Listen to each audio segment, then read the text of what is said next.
here is the other issue involving the attack on the Capitol is not just Donald Trump's role in it. The other issue is becoming increasingly the role of, or the potential role of, certain lawmakers in the Republican Party who may have a story from BuzzFeed that there are Capitol police officers who would not be surprised if these attackers had been helped by Republican lawmakers because of the information they had about the Capitol. Ayanna Pressley's office says that their panic button was ripped out. Unclear why. We have at least one Democratic representative who alleged that there were members of Congress who were essentially taking people around on reconnaissance tours the day before the attack. Here is newly elected Cori Bush, representative from Missouri's 1st District. Sean Hannity will learn her name now. I think, and at the very least, yes, I think he will pay more attention. They better. And says that the House should impeach Trump, and why.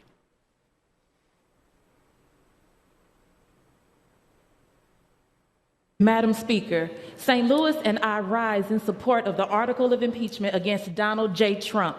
If we fail to remove a white supremacist president who incited a white supremacist insurrection, it's communities like Missouri's 1st District that suffer the most. The 117th Congress must understand that we have a mandate to legislate in defense of Black lives. The first step in that process is to root out white supremacy, starting with impeaching the white supremacist in chief. Thank you, and I yield back.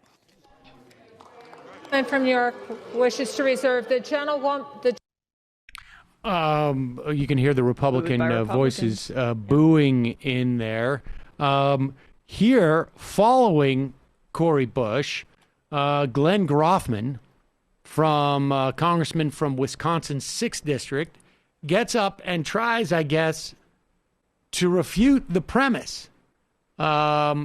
I mean, the interesting thing is that, of course, we've heard quite a bit that supposedly part of the reasons why Democrats underperformed, supposedly, was because of the push for Black Lives Matter and activism that took place over the summer. I think that's been largely disproven by the data. But what is, I think, not controversial was that this was a big theme. So to the extent that folks like Cori Bush have a mandate, it certainly is to protect. Especially given the district she represents. I mean, she's doing what a congressperson is supposed to do, representing her constituents. Indeed. So here is Glenn Groffman, and this is, I guess, his attempt to refute the premise of Cori Bush's speech. I rise today to strongly object to the articles of impeachment proposed against President Trump, which make the preposterous claim that President Trump wanted or expected the riots that took place last week. He clearly said he wanted peaceful and patriotic demonstration. He did say he wanted people to fight like hell or we're not going to have a country anymore, but that's obviously standard hyperbole and was not meant to aim at physical fights. But what is offensive is what you are saying and inflammatory about the tens of thousands of peaceful protesters who were there last week, as well as the tens of millions of people they represent. You don't understand why they were here. They're scared to death we're going to go back to the days without Donald Trump of hundreds of thousands of people crossing this border every month. They're scared to death nobody's going to keep our manufacturing here. They're scared to death that nobody else will fight the cancel culture as we head towards an era when some things can't be said. They're scared to death that a majority party got here by teaming up with Black Lives Matter, a bunch of founded by Marxists and that dislike the family. The gentleman's time's expired. Oh. I'm not sure that's a refutation of her point.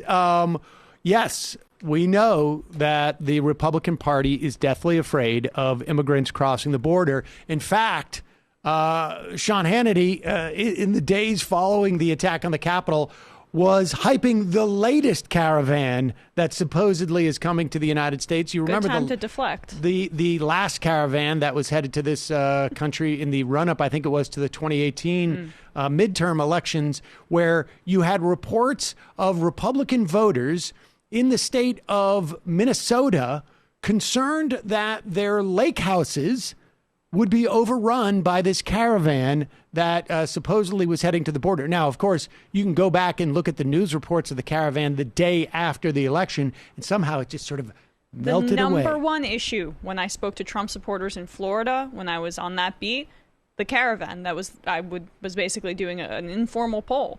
And then, of course, nothing materialized. But this is how they changed the conversation. And the idea that this is economic anxiety that drove these people. I mean, you had business owners, you had a CEO, you had state representatives, you had an Olympic gold medal winner, all of these people that stormed the Capitol. This was not about money. And I know that's an easier conversation to have and something that progressives like to focus on.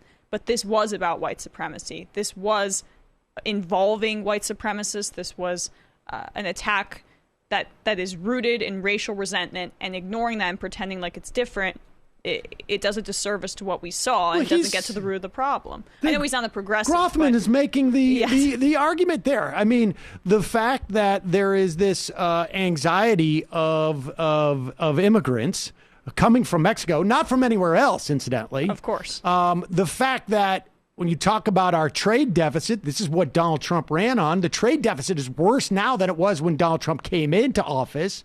If they're that much concerned about, where American jobs are, we just had the worst week of jobless claims in maybe decades, and on top of which, the idea that the Democrats have teamed up with Black Lives Matter as if this is they rebuke them aggressively, as opposed to like a handful of people like Cori Bush, Ocasio-Cortez, Ilhan Omar, etc. It's not even a question of whether the Democrats rebuke them or don't rebuke them. The idea that the fear of a movement so that Black lives are valued in the same fashion as white lives would be a terrifying element of the political winds, I think is an argument that there is a significant amount of racial anxiety on behalf of these Trump voters,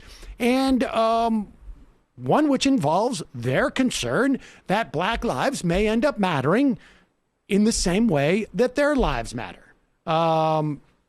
Which I think there's an argument that our political class does not perceive the value of non-members of their class to be as valuable as theirs. But certainly we have evidence. In fact, we'll be talking to our guest in just a moment, Vanessa Williamson, who makes the argument that our austerity politics are born out of white supremacy, and I think it's a pretty strong argument. But, geez, if that's Grothman's defense, I'd hate to see his advocacy for Cori Bush. We're going to take a quick break. Like I say, we'll be back with Vanessa Williamson, who's written a fascinating piece in Dissent magazine, The Austerity Politics of White Supremacy. We'll be right back after this message.